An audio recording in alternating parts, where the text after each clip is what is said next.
I told the alien woman, "Your eyes are beautiful," and she was left. The vast expanse of the desert planet was a world of endless dunes and shifting shadows. The sky was a pale orange as the sun began to descend towards the horizon, casting long stretches of darkness across the land. My boots sunk into soft sand as I made my way across the barren landscape, scanning for any signs of life or civilization. The war had left this planet scar-broken, its people scattered or gone, and I was among the few humans still searching for survivors or lost technology. I had been out here for what seemed like hours with no sign of anything except dust and silence. That silence broke suddenly when I saw her. She was standing near a ruined outpost, a large metal structure half buried in the sand. The wind tugged at her cloak, and her features were sharp and elegant as she turned to face me. She was tall, her skin a soft shade of blue with patterns that shimmered like starlight on her arms. Her eyes were what struck me first. They were like pools of liquid silver glowing faintly in the dim light of the desert. I stopped in my tracks, unsure whether she was a survivor or something else entirely.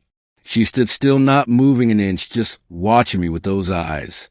Her gaze was intense, almost as if she was searching for something in me, something I couldn't understand. I took a step forward, cautiously. "I'm not here to fight," I said, my voice hoarse from the dry air. "Are you okay?" She didn't respond immediately, just studied me for a moment longer.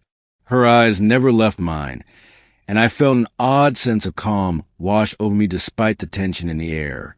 After what felt like an eternity, she spoke, her voice soft but clear. "I am not sure." I took another step forward, my curiosity getting the better of me. "You're not from around here, are you?" Her eyes narrowed slightly as if measuring my words. "I am from a place far from here," she said. "A place where the stars shine differently." That was when I saw it. Her eyes, those glowing silver eyes, held a depth I hadn't seen in anyone else. There was something ancient and knowing in them, as if they had seen things far beyond my understanding. Something about them pulled me in. I took a deep breath, and without thinking, I blurted out, "Your eyes are beautiful." The words were out before I could stop them, and I immediately regretted them. Why had I said that? This was an alien woman, not some woman I'd meet back on Earth. But she didn't seem offended. Her expression shifted slightly, though it was hard to tell if it was surprise or something else. Her lips parted, but no words came out. For a moment, we just stood there in the stillness of the desert with nothing but the distant winds to fill the silence between us. Finally, she spoke again, her voice softer this time. I have never been told that before. I felt a strange knot form in my chest at her words. "I didn't mean to make you uncomfortable," I said quickly. Well, your eyes are incredible. I've never seen anything like them." She tilted her head slightly, studying me with those same silver eyes. "You are different from the others." Most would never say such a thing. They would look at me with fear or curiosity or something else entirely. "Why would they be afraid of you?" I asked. She hesitated before answering. "I am not like them. I am not like you." "Why not?" I asked, genuinely curious. She looked up at the sky for a moment, as if gathering her thoughts before speaking again. "I am a survivor, a product of a war much older than yours. I was created for something else entirely." I felt the weight of her words sink in. She wasn't just some alien wanderer. There was history in those words. Something deeper than I could comprehend.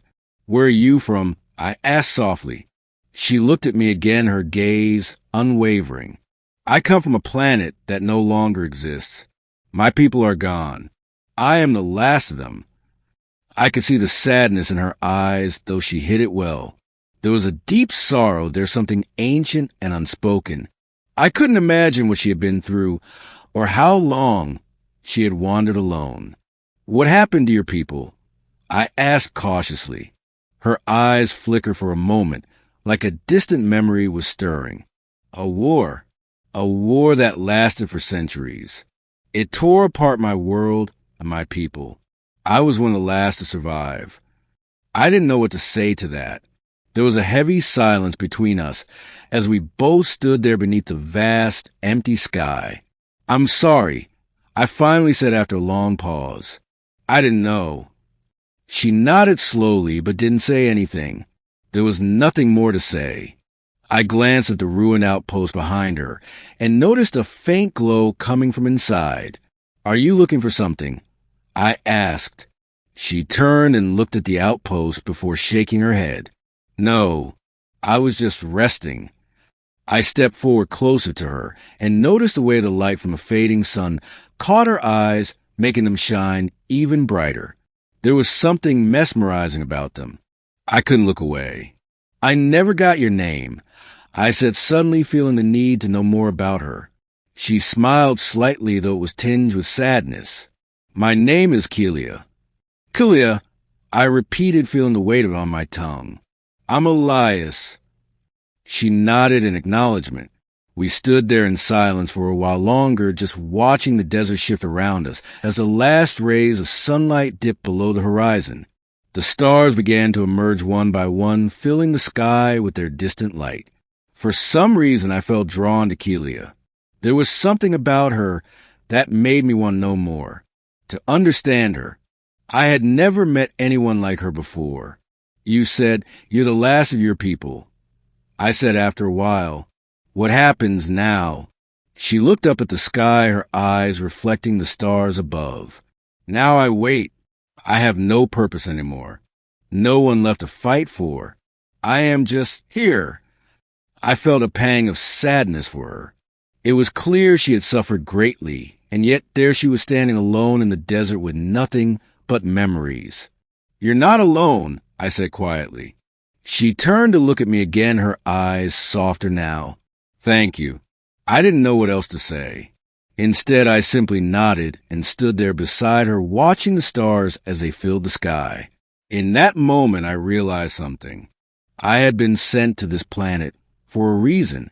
Not to fight, not to find technology or supplies, but to meet Kaelia.